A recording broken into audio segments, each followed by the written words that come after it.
Hey everyone, we're back with Lecture 6 of Rosicrucian Wisdom by Rudolf Steiner. This is the Law of Destiny. Today we come to the human being's experiences in the physical world, insofar as these are determined by an earlier incarnation. At the outset, it must be emphasized that life is not determined by previous incarnations alone, but also, though in small degree, by the current life. The law according to which the human being's past, present, and future are linked is called in spiritual science the law of karma. It is the true law of human destiny. An individual life is only a specific application of the great law of the cosmos, for the law of karma is a universal cosmic law of which human life is merely a specific application. Whenever we envisage a connection between preceding conditions and subsequent effects, we are thinking in line with this law. I want, therefore, to explain in detail the individual application of this cosmic law in the life of the human being. Suppose we have two vessels of water and put into one of the vessels a red-hot iron ball. The water will sputter and become warm. If we take the ball out and put it in the other vessel, the water, in this case, will neither sputter nor get warm, because the ball is no longer red-hot. It has been cooled by immersion in the first vessel of water. The effect of the behavior of the iron ball in the first vessel determines its behavior in the second. Thus are cause and effect always connected in physical life. Subsequent behavior always depends on what has happened previously. Another example is afforded by certain animals whose organs of sight Another example is afforded by certain animals whose organs of sight have atrophied in consequence of their having migrated into dark holes or caves. In such animals, the substances which formerly nourished the eye are sent to other parts of the body, because as it is no longer necessary for the eyes to see, these substances are not required. The eyes have atrophied and will remain atrophied in all subsequent generations. Through their earlier migrations, these animals determined the behavior of their organs. The destiny of subsequent generations was determined by what had happened in the past. These animals prepared their destiny for the future. The same goes for human life. Human beings determine their future by their past. And because their innermost being is not confined to one incarnation, but passes through many, the causes of what confronts them in a given life are to be sought in an earlier life. We will now consider the chain of events that becomes comprehensible if we think of the consequences of human deeds, thoughts, and feelings. It is often said in everyday life, thoughts don't cost anything, meaning that we can think what we like and nobody in the external world will be affected. This is one important point where someone who has really grasped spiritual impulses is at variance with the materialistic thinker. The materialist agrees that injury is caused if he throws a stone at someone, but he thinks that a thought of hatred which he may harbor against a fellow human being does not hurt him. However, those who have real knowledge of the world know that far, far stronger effects produced from a thought filled with hatred that can ever be caused by a stone. Let me say that one more time. However, those who have a real knowledge of the world know that far, far stronger effects proceed from a thought filled with hatred than can ever be caused by a stone. Everything we think and feel has its effects in the astral world, and the seer can follow with great precision the effect of a loving thought that goes out to someone and the very different effect that is produced by a thought filled with hatred. When you send out a loving thought to someone, the seer perceives a form of light, shaped like a sort of flower calyx, playing lovingly around that person's ether and astral bodies, thereby contributing something to his vitality and happiness. On the other hand, a thought of hatred bores its way into the ether and astral bodies like a wounding arrow. Very varied observations are to be made in this domain. There is a tremendous difference in the astral world if someone voices a thought that is true or one that is untrue. A thought is related to a specific thing and is true if it coincides with that thing. Every event that happens causes an effect in the higher worlds. If someone relates this event truly, an astral form rays out from the teller, unites with the form emanating from the event itself, and both are strengthened. These strengthened forms help to make our spiritual world richer and more full of content, which is necessary if humanity is to make progress. But if the event is related untruthfully, in a way that does not coincide with the facts, then the thought form of the teller comes up against the thought form that has proceeded from the event. The two thought forms collide, causing mutual destruction. These destructive explosions caused by lies work in the way a tumor works in the body, destroying the organism. Thus lies kill the astral forms that have arisen and must arise, and in this way they obstruct or paralyze a part of evolution. Everyone who tells the truth actually promotes the evolution of humanity, and everyone who lies obstructs it. Therefore, there is this esoteric law. Seen with the eyes of spirit, a lie is a murder. Not only does it kill an astral form, but it also kills the self. Anyone who lies places obstacles along his own path. Such effects are to be observed everywhere in the spiritual world. The clairvoyant sees that everything a person thinks, feels, and experiences has its effects in the astral world. An individual's disposition, temperament, enduring qualities of character, thoughts that are not merely transient, all this streams continually not only into the astral world, but into the world of Devachan as well. Someone with a happy disposition is a source, a center of certain processes in Devachan. Someone who is mournful has the effect of multiplying the essences and substances associated with mournfulness in the human character. Thus, spiritual science shows us that we do not live as isolated beings, but that our thoughts continually produce forms which cause shades of differing intensity in the world of Devachan and fill it with all kinds of substances and essences.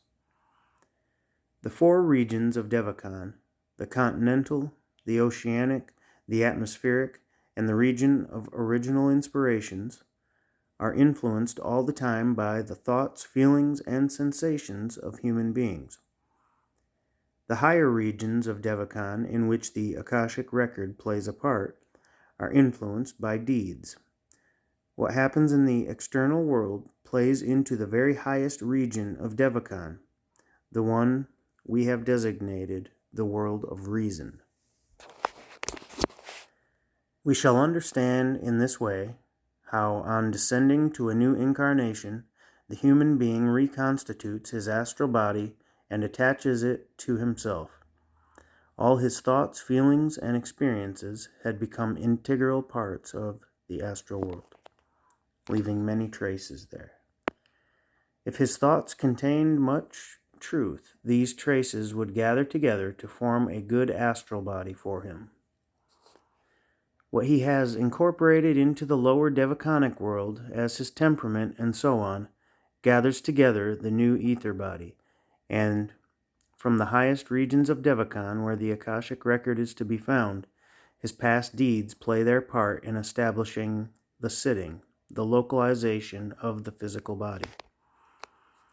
Here lie the forces that bring a human being into a definite locality. If a person has done evil to someone, this is an external fact that reaches into the highest regions of Devakan. When the time comes to enter a new physical body, it works as forces that the person has left in his wake and impels him, under the guidance of higher beings, to the associations and the place where he will now be able to experience the effects of his past deeds in the physical world. Experiences in the external world that do not inwardly affect us very strongly work upon our astral body in the next incarnation, drawing into it corresponding feelings and a characteristic life of thought. If a person has spent his life profitably, if he has been very observant and has acquired wide knowledge, his astral body in the next incarnation will be born with special gifts in these directions. Experience and acquired knowledge thus express themselves in the next incarnation in the astral body. Inner experience, all that a person feels in the way of happiness, sorrow, and so on, this works down to the ether body in the next incarnation and imbues it with lasting propensities. The ether body of someone who experiences much happiness will have a temperament disposed to joy. Someone who tries to perform many good deeds will, as a result of the feelings evoked, have a decided talent in the next life for good deeds. He will also possess a thoroughly developed conscience and will be a person of high moral principles.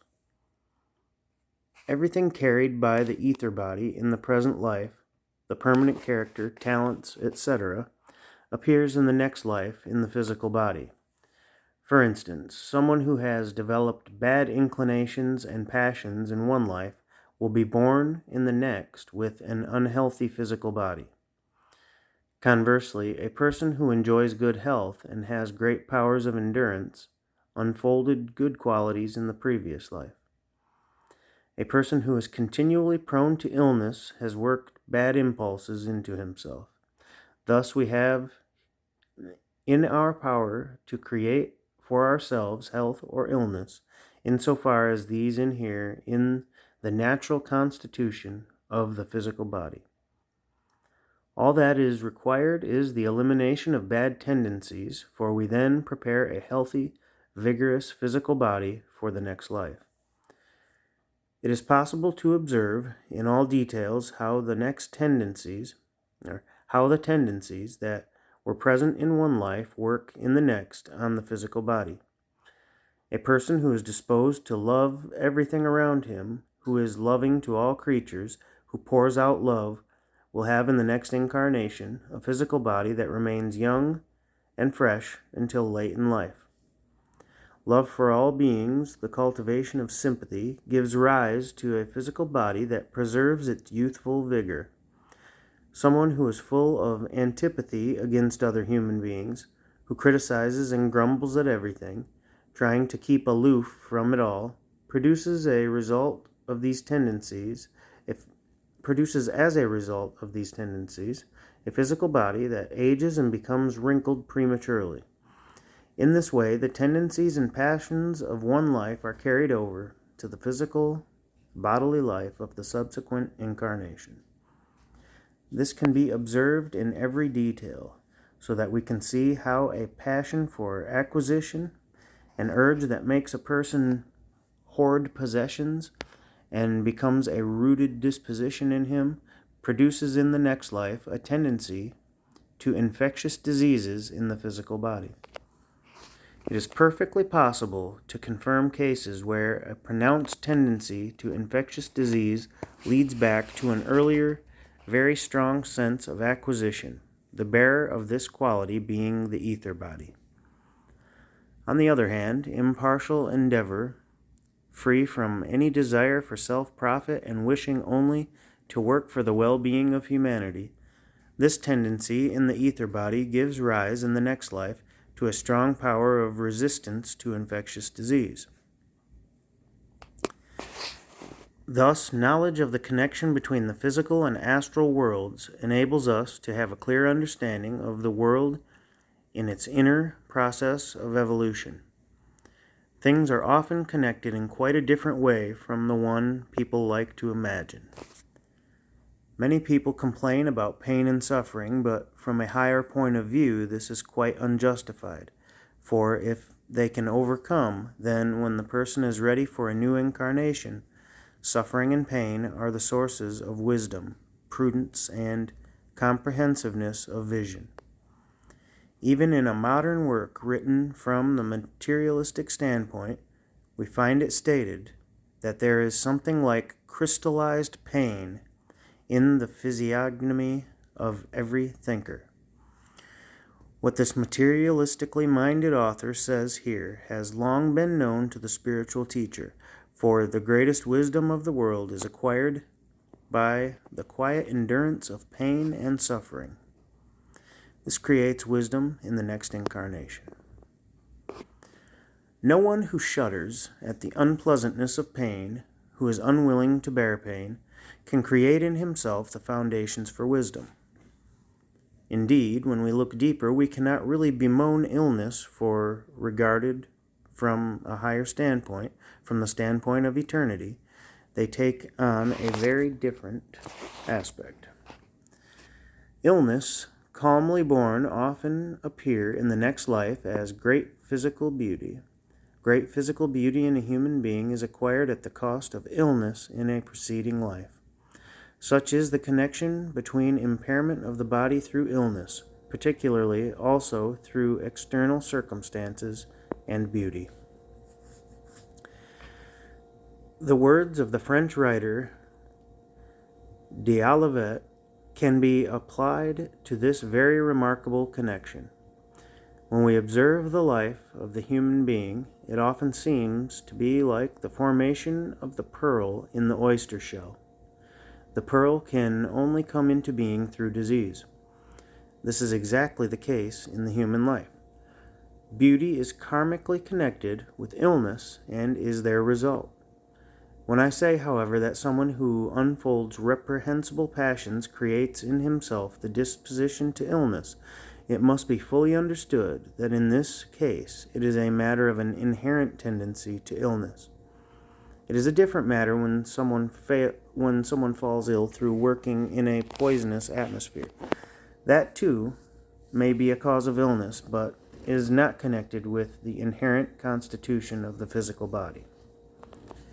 Everything that is a fact on the physical plane, everything that constitutes a deed, expressing itself in such a way that it has a definite effect in the physical world, from a footstep or movement of the hand to the most complicated processes. For instance, the building of a house comes to the human being in a later incarnation from the outside as an actual physical effect.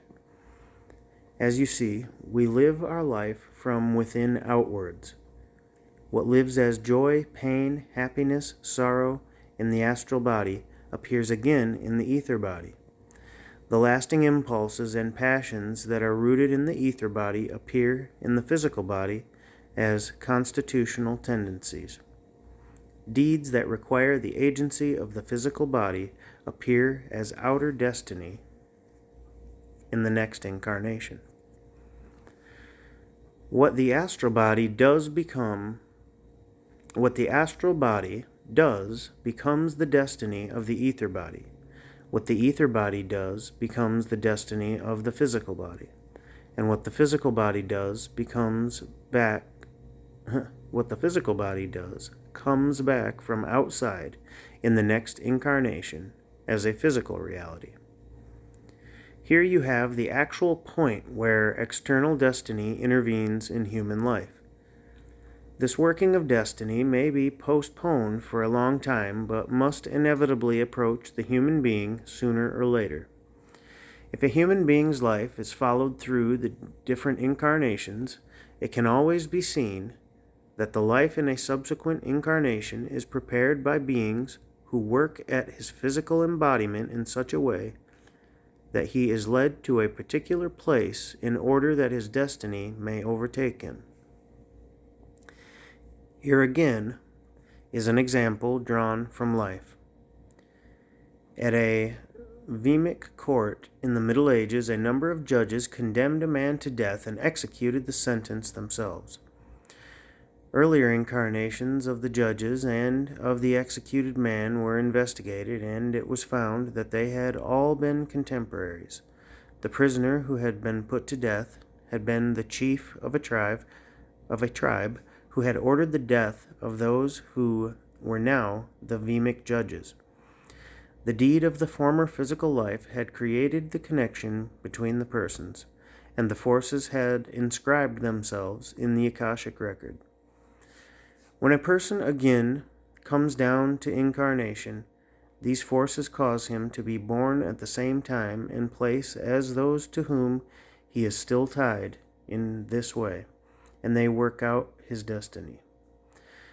The Akashic record is a veritable source of power in which everything that is due to be expiated between one human being and another is inscribed.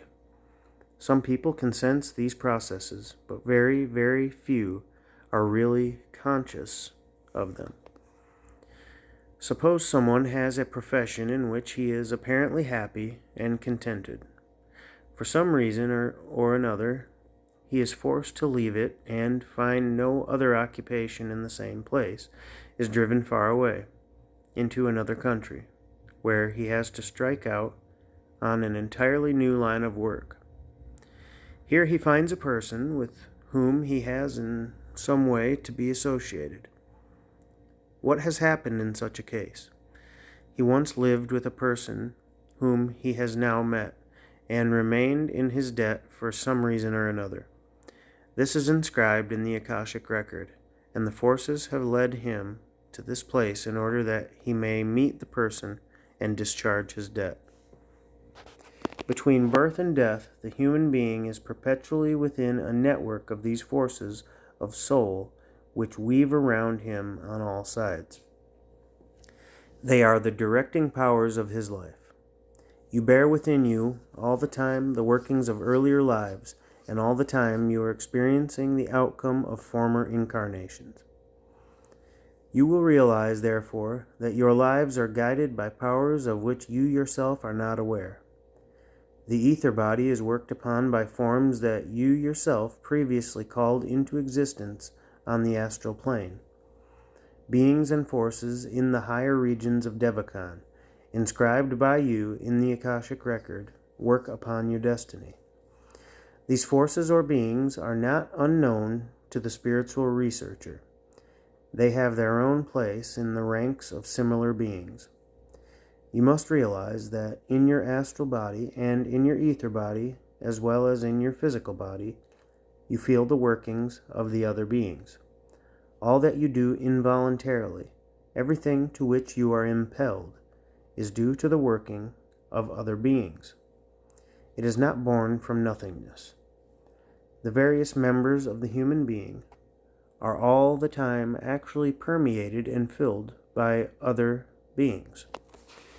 And many of the exercises given by the initiated teacher are for the purpose of driving out these beings in order that an individual may become more and more free. The beings who permeate the astral body and make it unfree are known as demons. Your astral body is always interpenetrated by demons, and the beings you yourself generate through your true or false thoughts are of such a nature that they gradually grow into demons. There are good demons generated by good thoughts, but bad thoughts, above all those that are untruthful, generate demonical forms from the most terrible and frightful kind, and these interlard the astral body, if I may so express it. The ether body is also permeated by beings which human beings must free themselves. These beings are called specters, ghosts. Finally, permeating the physical body, there are beings known as phantoms. Besides these three classes, there are yet other beings, the spirits, who drive the ego hither and thither, the ego itself also being a spirit. It is a fact that you generate such beings who then determine your inner and outer destiny when you descend to incarnation. These beings work in your life in such a way that you can feel the demons created by your astral body, the ghosts or specters created by your ether body, and the phantoms created by your physical body. All these beings are related to you and approach you when the time comes for reincarnation. It can be seen how religious scriptures express these truths. When the Bible tells of driving out demons, this is not an abstraction, but is to be taken literally. Christ Jesus healed those who were possessed by demons. He drove the demons out of the astral body. This is an actual process, and the passage is to be taken literally. The wise man Socrates also spoke of his daemon, which worked in his astral body. This was a good demon. Such beings are not always evil. There are, however, terrible and corrupt demonic beings. All demons that are born of lying work in such a way as to cause the human being to regress in his development. Let me say that again. There are, however, terrible and corrupt demonic beings. All demons that are born of lying work in such a way as to cause the human being to regress in his development, and because, owing to the lies of eminent figures in world history, demons who grow into very powerful beings are all the time being created. We hear of the spirits of hindrance, the spirits of obstruction. In this sense, Faust calls Mephistopheles the father, thou of all impediments. And what do we know about the entity we usually call Satan?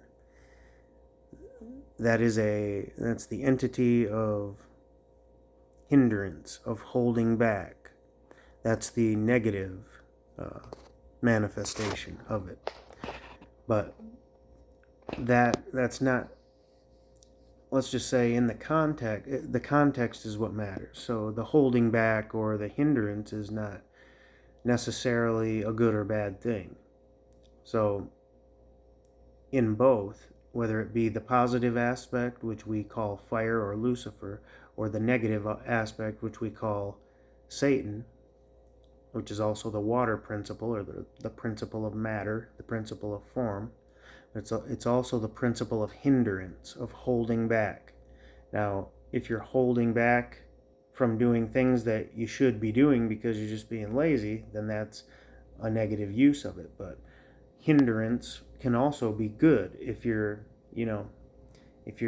being prudent about things, if you're holding yourself back from doing the wrong things, if you're exercising a sort of discipline. So, just interesting to note. The individual human being, integrated as he is within humanity as a whole, has an effect upon the whole world according to whether he speaks the truth or lies. Beings created by truth or lies produce quite different effects. Imagine a people that is composed entirely of liars. The astral plane would be populated solely by the corresponding demons, and those demons would be able to express themselves in a constitutional tendency to epidemics. Thus, certain types of bacillus are bearers of infectious diseases. They stem from the lies told by human beings. They are nothing other than physically embodied demons generated by lies. Lies and untruths of earlier ages appear in world karma as a definite cohort of beings. A passage in Faust indicates how much deep truth is contained in myths and sagas. You will find there a connection between vermin and lies, and also the role of rats and mice in connection with Mephistopheles, the lying spirit. Legends have often preserved wonderful indications of the connection between the spiritual world and the physical world. In order to understand the law of karma, we shall have to speak about many other things. Spiritual science as a movement is itself the outcome of an intimate knowledge of the law of karma. You have just heard that forces which exist in the ether body work upon the physical body in the next incarnation. Thus, the attitude of mind, the tendency to think in a specific manner, works upon the physical body. A spiritual or a materialistic attitude of mind is by no means without importance for the next incarnation. An individual who has some knowledge of the higher worlds, he need only believe in their existence, has in his next life a well-centered physical body and tranquil nervous system, a body which he has well in hand, including even the nerves. On the other hand, an individual who believes in nothing except what is to be found in the world of the senses communicates this kind of thinking to his physical body, and in the next incarnation has a body prone to nervous disorders, a frail, fidgety body in which there is no steadfast center of will. The materialist disintegrates into many separate fragments. The spirit binds together, for spirit is unity. In the individual, this tendency appears in his next incarnation, but it also continues through the generations, so that the children and grandchildren of materialistic fathers have to pay for this by badly constituted nervous systems and nervous disorders. A nervous era such as ours is the outcome of the materialistic attitude of the last century. To counteract this, the great teachers of humanity have recognized the necessity of allowing the inflow of spiritual ways of thinking. Materialism has even found its way into religion. There are people who believe in the spiritual worlds, but have not the will to acquire real knowledge of them. Can it be said that such people are not materialists? It is materialism in religion that makes people want to have the mystery of the 6 days of creation, as the Bible describes the evolution of the cosmos, displayed before their eyes. It is materialism that speaks of Christ Jesus as a historical personality and ignores the mystery of Golgotha. Materialism in science is primarily a consequence of materialism in religion. It would not exist if the religious life were not saturated with materialism. People who have been too lazy to deepen their religious life are the ones who have introduced materialism into science. The derangement of the nerves caused by this materialism works itself out among whole peoples and nations, as well as in the individual. If the stream of spirituality is not powerful enough to influence lazy and easygoing people as well, then nervous disorder, the karmic consequence, will gain greater and greater hold over humanity. And just as in the Middle Ages there were epidemics of leprosy, so in future materialistic thinking will give rise to grave nervous diseases. Epidemics of insanity will beset whole nations. Insight into this domain of the law of karma should not make spiritual science a matter of strife, but a healing power in humanity.